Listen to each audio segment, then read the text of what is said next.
ជាដំបូងសូមជម្រាបសួរពុកម៉ែបងប្អូនកូនចៅទាំងអស់គ្នាបាទព្រឹកឡើងខ្ញុំមកទម្លាក់អស់ត្រៀមខ្លួនទៅដឹកអស់ថ្ងៃនេះបាទទម្លាក់រួចហើយបោះសម្អាតទ្រុងកយន្តចេញឲ្យស្អាតបាទស្អាតតបាត់ទ្រុងកយន្តតោះទៅដឹកអស់ជាមួយខ្ញុំបាទបងប្អូនទាំងអស់គ្នាបាទឥឡូវមួយផ្លេតសោះមកដល់វាស្រែតបាត់បងប្អូនបាទវាស្រែនេះគឺមានអស់មួយចំនួនមកត្នេះបន្តិចត្នោះបន្តិចបងប្អូនបាទស្រែនេះគឺត្រូវបានម្ចាស់បានកកាយគល់កកាយតំបូកចេញដើម្បីឲ្យស្រឡះនៅពេលដែលធ្លាក់ភ្លៀងរដូវវស្សាមកដល់ធ្វើស្រែទៅគឺវា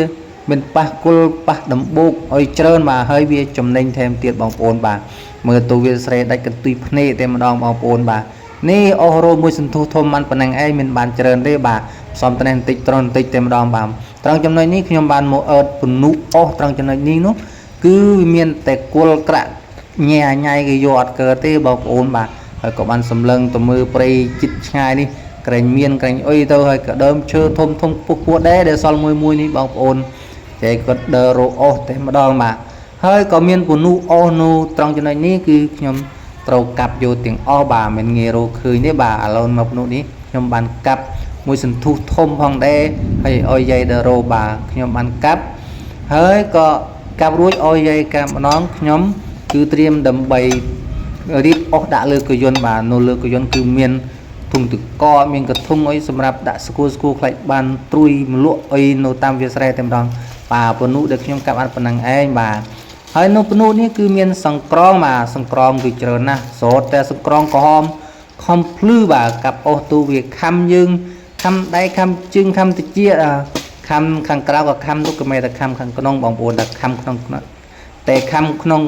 ហើយគឺចប់ហើយផ្សារលូតអលិចអលុចខំតនាតន័យអើយឥឡូវនេះទោះបីមានសង្ក្រងយ៉ាងណាក៏មួយពនុនេះគឺកាប់យកតលតែអស់ឲ្យខ្ទេចតែម្ដងបាទត្រង់ចំណុចនេះគឺខ្ញុំត្រៀមហើយក៏បានរៀបចំអស់ដែលកាប់បានរួចហើយនេះដាក់នៅក្នុងកយន្តឥឡូវនេះមើលទូមេឃរៀងខ្មៅណាត្រង់ចំណុចនេះគឺនៅភូមិខ្ញុំណែឯងមេឃខ្មៅប្រហែលជាភ្លៀងហើយបាទហើយក៏សម្លឹងមើលលិចមើលកើតអីអញ្ចឹងទៅត្រូវរត់អស់បាទបើកយន្តចុះឡើងគឺមានបានឃើញនៅដើមជ្រេះនេះគឺយើងហូប